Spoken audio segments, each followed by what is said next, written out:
Tere, ma olen Vladimir, Madle kolleeg, vastutan kommunaal- ja keskkonna- ja kommunaalameti eest ja ka munitsipaalpolitsei eest ja kriisireguleerimine on ka saatuse sunnil siis minu vastutusvaldkonnaks, aga siin ma olen seetõttu, et laias laastuses vastutan teede ja muu taristu ehituse eest Tallinna linnast.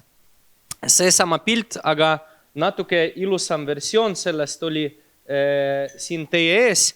Sellel pildil on lisaks nendele trajektooridele, mida oleme ise plaaninud projekteerida, näidatud ka need kohad, kus meil on praegu rattarajad, olgu nad siis punased või mitte punased, olgu nad füüsiliselt eraldatud või eraldamata. Miks võib-olla see on oluline, et ma arvan, et kõik tahavad tegelikult teada, et mis siis me plaanime päriselt ka järgmisena ette võtta, mis hakkab toimuma. Ja ma jagaksin laias laastuses vastuse sellele küsimusele nagu 4 osaks. Esimene, mis hakkab toimuma, selline nagu kõige lihtsam, millest ma võib-olla täna väga pikalt ei räägi, sest mul ei ole veel teile skeemi näidata, on see, et me töötame kindlasti edasi nende ajutiste lahendustega, otsustame, kas ja kui palju üldse kasutada edasi seda punast värvi. Sellega on seotud küsimus sellest, et töövõtja, kes teostas seda töid, seda punast värvi pani, tal oli kohustus tegelikult panna seda nii, et ta elab üle mitte ainult lihtsalt talve ilma, vaid ka talve hoolduse. Nagu me kõik oleme näinud, ei ühte ega teist ei ole ta edukalt üle elanud. Ja nüüd meil on vaja nagu aru saada, et milles oli asi, kas asi oli selles, et oli valitud vale materjal, vale panemise tehnoloogia või üldse vale katend, sest üks arusaam on see, et silutise peal see asi elab oluliselt halvemini kui näiteks asfaldi peal. Igatahes, kui see vastus on selge, siis me koos kolleegidega erinevatest ametitest saamegi aru, kas on mõtet kuskil seda punast kattet taastada. Nii nagu on ka Madle mitu korda öelnud, ma ei ole küll seda kuulnud siin, ma olen seda kuulnud varem, mis on ka minu meelest vägagi õige, et seda tuleb taastada kindlasti ristmikel, sest ristmikel see asi kulubki ja see on okei, sest ristmik on ohtlik koht ja seal punane värv sobib suurepäraselt. Kas teistes kohtades sobib või mitte, no võt see on nagu järgmise nagu sellise kaemuse küsimus.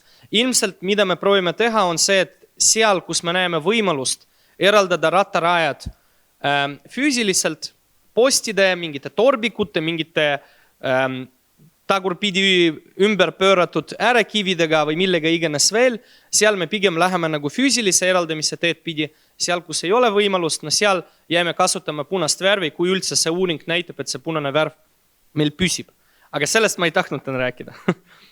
Millest ma samuti ei taha rääkida, on nendest teedest, mis on juba meil investeeringute plaanis, mis ei paku nagu mingit uudisväärtust ja pronksi, Sadama, Tulika, Vana Kalamaja. Need on kõik nagu selles mõttes ammu olnud kõneaineks, neid nagu tehakse, raha on nendeks olemas.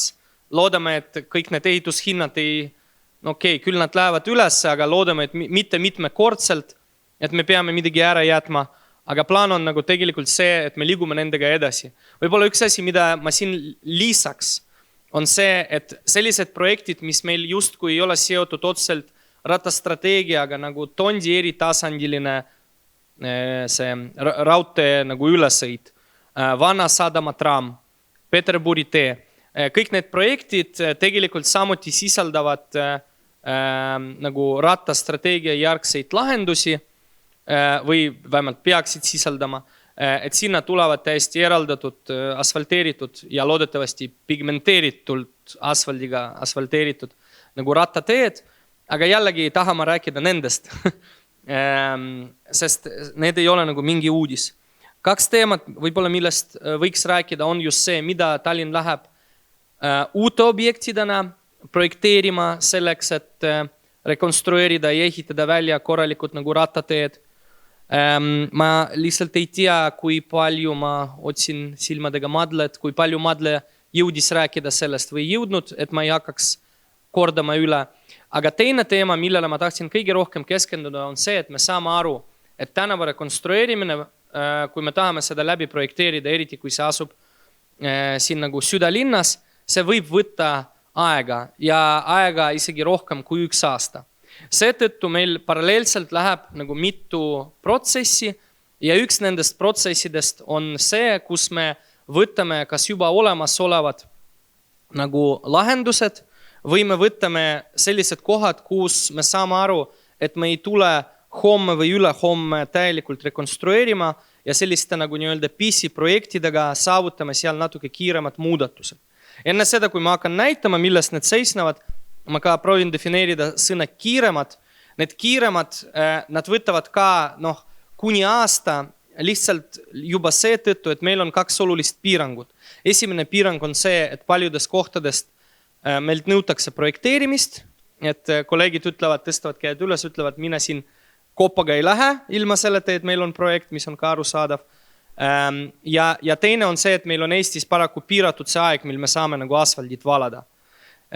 Kui saaks ehitada aastaringselt, mina oleksin oluliselt optimistlikum, aga olen oluliselt pessimistlikum. Seetõttu ma räägin, et võib-olla mõned nendest mitte kiirtest lahendustest, vaid nendest PC-projektidest, mida ma praegu näitan, ma arvan, et neid me saame valmis tõesti kas selle aasta teises pooles või siis juba järgmise aasta nagu kevadel. Aga siis vähemalt ei saa keegi süüdistada, et me tegime neid valimiste ajaks. Nii, ma nüüd proovin klõpsata ja vaatan, mis välja tuleb. Need lahendused, millest ma räägin, need olid sellel skeemil tähistatud nii-öelda kollasena ja nad tegelikult kätkevad endas sisuliselt 2 asja. Kas ristmike ümbertegemine või siis ühistranspordipeatuste parem lahendamine selleks, et lahendada ära seda konflikti ratturite ja ühistranspordi vahel. See on, ma ei hakka praegu nendel skeemidel peatuma, kui keegi pärast tahab, me võime teiega need skeemid läbi sirvida. Mul oleks hea meel, eriti kui mõned inimesed siin, kes tegelevad projekteerimisega, annavad tasuta nõu. Aga ja, põhilised mõtted on siis see, et need on siis Karli puiestee peatused tuua ette umbes sarnaselt, nagu see oli tehtud Gonsiori tänaval enne Laikmaad selleks, et oleks nii-öelda buss, siis oleks ooteala koos ootekojaga, alles siis tuleks rattatee ja siis tuleks kõnnitee. Need puud, ärge nende peale vaadake, neid me nende kiirte lahendustega päriselt ei istuta, sest seal on ka kommunikatsioonid, mida me püüame kasutusele võtta koos selliste PC-projektidega on pigem konteinerlahendus. Konteinerhaljastus, vabandust. Täpselt samasugune lahendus selle sinise ühistranspordi peatuse kohta Vabaduse väljaku juures, kus on siis kõnnitee, rattatee, ooteala, ühistransport ja alles siis autod. Selleks, et meil ei oleks see olukord, kus on rattad segamini bussidega ja inimestega, kes peatuvad bussi taskus ainult 9 sekundiks, sest neil on niimoodi vaja. Täpselt samasugune lahendus Estonia puiestee lõpus Inglise kolledži ja Keskraamatukogu juures, see on siis Keskraamatukogu, see on Inglise kolledž. Nii. See on üks taoline lahendus siis Tõnismäe Haljaku juures, ehk siis Karli puiesteel nii-öelda ülespoole minnes. Üks sarnast laadi lahendus, aga natuke teisel pool linna Tallinna Ülikooli ees, kus me tahaksime tegelikult eelmisel aastal alustatud selliste lihtsamate tegevustega natuke liikuda edasi, et see trammipeatus, mis on täpselt Tallinna Ülikooli sissepääsu vastas, tõsta nagu kaugemale, selleks, et kaugemale nagu sinna nagu sõidutee poole. Et jällegi inimesed saaksid rahulikult oodata paviljonis oma trammi ja selle paviljoni taga saaksid ka ratturid normaalsemalt läbi sõita. Kuigi see on see koht, kus me ilmselt ei hakka markeerima eraldiseisvalt seda rattateed, lihtsalt seetõttu, et seal on nii tihe jalakäijate liiklus, et meil on valitsenud seni selline arusaam, et seal, kus meil ristuvad erinevad ühistranspordipeatused, kus on väljapääs mingist hoonest, antud juhul Tallinna Ülikoolist, et võib-olla seal on hea, kui rattur natuke võtab hoogu maha ja saab aru, et ta ei saa seal sama kiiresti sõita kui enne ja pärast. Aga igal juhul ruumi peaks olema rohkem. Nüüd üks näide nendest ristmikest, mida tahaksime samuti selliste pisiprojektidega ümber teha, on siis petrooleumi tuukri ristmik. Seal juba 11 oli tehtud ka eelmine aasta, aga laias laastuses selle skeemi point on see, et kui te sõidate mööda petrooleumi tänavat Reiditee poolt, praegu teil on eraldi selline luksuslik nagu parempöörde nagu rada, siis on veel mingi saar, mis eraldab seda parempöörde rada. Tegelikult arvestades sellega, kui vähe seda teed kasutatakse, võiks täiesti seda nagu parempöörde rada ka ära kaotada. Ja et ühesõnaga, pärast saame vajadusel vaagida neid skeeme või kui on küsimusi. Siis on üks asi, mis nagu tekitas võib-olla kõige rohkem nagu emotsioone kolleegides, aga kui need emotsioonid nagu vaibusid, siis me saime aru, et võiks edasi liikuda nende lahendustega, on Gonsiori tänav. Mul on küll déjà vu, sest ma olin kesklinna vanem, kui Gonsiori tänav ehitati. Ja nüüd me just kui lähme seda teist korda nagu ehitama. Meie idee on see, et me ehitaksime natuke ümber need 3 ristmiku, Gonsiori laulupeo, Gonsiori Kulbarsi ja Gonsiori Vilmsi, või mitte Vilmsi, Vesiverva, aitäh. Linnavolikogu esimees teab Tallinna tänavat kõige paremini. Ühesõnaga, idee on selles, et ehitame need ristmikud ümber, tõstame postid, tõstame need valgusfoorid, laiendame natuke rattateed, teeme nende trajektoorid nagu loogilisemaks, nagu mugavamaks, selleks, et see tegelikult minu isiklikul hinnangul juba päriselt töötav osa nagu rattateede võrgustikust muutuks nagu mugavamaks, sest eelmine aasta sai ehitatud siuksild, mis sidus omavahel Gonsiori suunda ja Majaka tänavad. Ta tegelikult sidus omavahel ka lasnamäelaste jaoks nii-öelda seda Vilmsi tänava suunda ja tegi kättesaadavaks ka võimalust liikuda mööda Poska tänavat siis Reiditee poole ja ühtlasi ühe väikese, aga juba päris nagu sellise rekonstrueerimisprojektina on meil plaanides sees ka rattaühendus Poska tänava otsa ja Reiditee vahel. Et kui te kujutate ette, seal on selline roheline kolmnurk, mis on osa Kadrioru pargist. Me selle läbi nagu tõmbame ka nagu selle rattatee, et tekiks ühendus meil selle nagu nii-öelda ida kesklinna erinevate suundade nagu vahel. Nii, need on siis edasi need samad ristmikud, see on laulupeo Gonsiori ja see on siis Kulbarsi. Ma igaks juhuks ütlen, et ei pea praegu nagu proovima nagu kõik nüansid seal ära näha, me kindlasti avalikustame need asjad, kui nad on natuke küpsemad, laseme paar nädalat neil nagu keeta avalikust nagu arvamuses enne seda, kui me neid päriselt nagu juba ehitusloa menetlusse nagu laseme, et inimestel teil ka hakkab olema võimalus nagu rääkida kaasa. Ja selle peal on minu suurepärane slaidishow nagu lõppenud ja ma tuleks tagasi selle suure nagu kaardi juurde, et see, mis ma praegu teile näitasin, see ei ole ka lõplik nimekiri nendest asjadest, mida me arvame, me saame selliste pisiprojektidega lahendada kas sellel aastal, aasta teises pooles või järgmise aasta kevadel enne suve. Nende põhimõte on siis see, et torude kallale ei roni ja proovime teha võimalikult nagu kiirelt ja võimalikult lihtsalt. Ja kõige paradoksaalsem on see, et osa nendest lahendustest ilmselt jäävad ainult mõneks aastaks, sest hiljem peale tuleb juba päriselt suur projekt. Vähemalt meie plaanide järgi üks nendest trajektooridest võib olla näiteks Endla tänav koos külgnevate tänavatega ja Luise tänavaga. Ma praegu lihtsalt loetan neid asju, mis on siin sinisega nagu näidatud. Samamoodi Toompuiestee, samamoodi Ahtri, samamoodi Narva maantee, Pärnu maantee peatänavast mõlemas suunas, kui me saavutame lõpliku konsensuse selle kohta, mis hakkab peatänavast saama ja juba siin eelpool nagu mainitud sellised tänavad nagu Tehnika, Lastekodu, Vereni ja nii edasi. Milline hakkab olema täpne see aastaarv iga tänava juures on veel natuke lahtine. Minu prognoos, et lõplikult paika me seda saame selle aasta lõpuks, kui selguvad kaks asja. esiteks järgmise aasta linna eelarve ja kui me üldse saame aru, mida tähendab linna eelarve jaoks see uus reaalsus, milles me elame. Ja teiseks, kui meil on selgus, mis saab Euroopa Liidu struktuurfondi nagu vahenditega, mis on mõeldud just südalinna piirkonna rattavõrgustiku väliarendamiseks. Me loodame, et aasta lõpuks on meil tegelikult teada, kui palju raha me sealt saame ja ma meelega ei püstita küsimus, kas me saame. Meie arvestame sellega, et me kindlasti saame ja me kindlasti ehitame.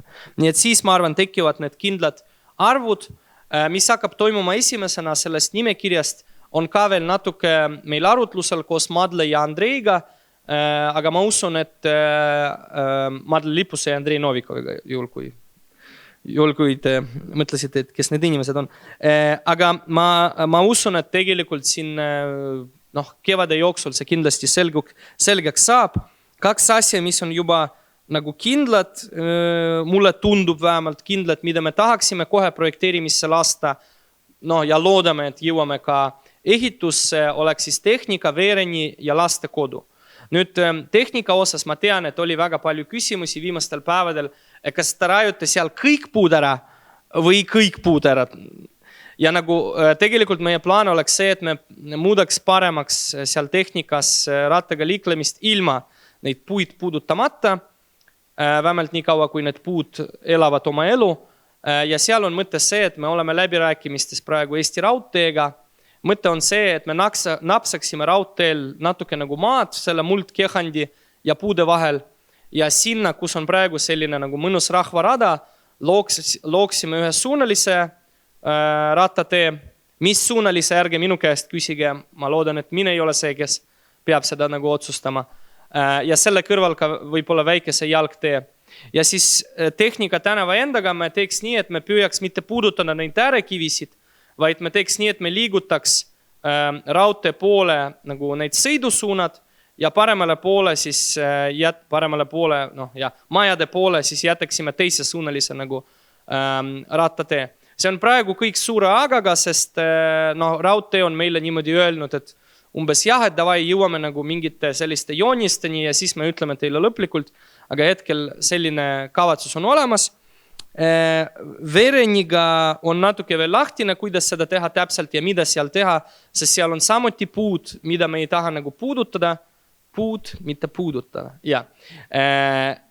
Et mis see lahendus seal hakkab olema, mina praegu ise jään nagu vastuse võlgu, võite pärast pakkuda, kui me ei mõtle midagi paremat välja, me lihtsalt püüame tõsta need rattarajad, mis seal on ja teha neid laiemaks nagu. Aga ma igaks juhuks ka ütlen, et ka nende projektidega me jõuame avaliku arutelu juurde, et meil on võimalik ka detailsemalt arutada.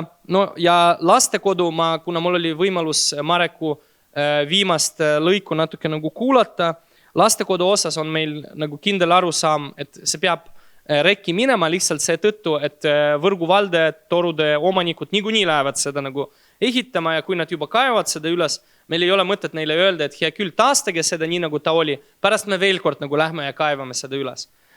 Pigem me suutsime juba kõik võrguvaldajad saada nagu laua taga, leppisime kokku, et sellel aastal projekteerime ja püüame järgmisel aastal ehitada siis koos soojatrassid, jahutustrassid, lahkvoolne kanalisatsioon, elektrilevi mingid kaablid, keskturu mingid asjad, mida iganes neil on vaja seal maal ehitada ja siis nagu teeme seda tänavat nagu terviklikult uueks. Nüüd, kas me ehitame sinna nagu täitsa sellist nagu monstrum nagu rattateed reiditee stiilis või pigem see hakkab olema selline Vana-Kalamaja tüüpi lahendus, kus on nagu rahulikum liiklus ja näiteks ühes suunas on ratturid eraldi, teises suunas nad on autodega, aga me tagame seda, et autod liiguvad aeglaselt. See on juba selline nagu projekteerimise küsimus. Lõppkokkuvõttes meie jaoks on oluline see, et see lastekodu suund sõidetavaks nagu muutub, sest ta on seotud nagu paari aspektiga. Esiteks, te teate, et lastekodu on paralleelne Tartu maanteega. Ja nüüd Tartu maantee osas tegelikult meil hetkel vähemalt ei ole mingit väga head plaani ja seetõttu oli arusaam, et kui niikuinii on vaja lastekodu üles kaevata, siis teeme lastekodust ratturite jaoks sellise nagu tervisliku nagu alternatiivi selles sõna kõige paremas mõttes. Seal on ka 2 või isegi 3 sellist olulist nagu kaasmängijad, on keskturg, on siis bussijaam ja on see Fale kvartal, kes kõik nagu iseenesest saaksid oma töötajate või klientidega seda tänavat nagu üle ujutada heas mõttes. Ja sellele lisaks on meil tegelikult olemas ka arusaam, või nii mulle ütlesid meie kolleegid, et neil on olemas arusaam, mina veel ei tea, milles see seisneb, aga arusaam, kuidas selles Tartu maantee lõigus luua ka normaalsed rattaühendused kuni Ülemiste ristmikuni. Et kui see hakkab olema reaalne, siis isegi kui me ei mõtle välja, mida me teeme Tartu maanteega, me saame Ülemistest laste inimesi läbi Tartu maanteed, siis üle tee ja mööda lastekodud kuni Liivalaiani välja ja seal saab minna Stockmannisse shoppama. Ja nüüd, kui rääkida sellest, et mis hakkab juhtuma siin, selles nagu sellises kõige keerulises kohas kesklinna ja Ülemiste vahel, seal on, kus on see Ülemiste ristmik, võib-olla mõned teist, kes jälgivad seda Rail Baltica saagat, on nagu märganud, et seal oli üks selline tõsine heitlus tunnelite pärast, et alguses Rail Baltica ütles, me ehitame kõik maailma tunnelid nagu välja, kõikjal, kus on vaja, ja pärast ütlesid, et ei, me ehitame ainult ühte.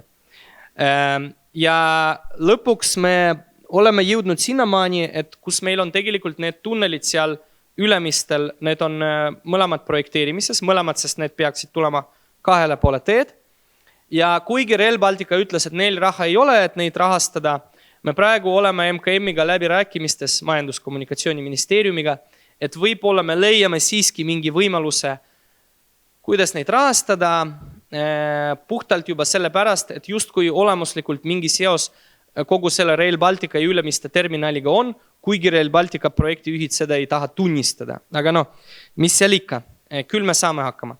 Nii et ühesõnaga meie mõistes see asi võiks toimida kõik nagu kompleksis. Lastekodu, seesama Tartu maantee ülemine ots, Ülemiste tunnelid, seal me juba loodame, et Rail Baltica teeb nii head tööd.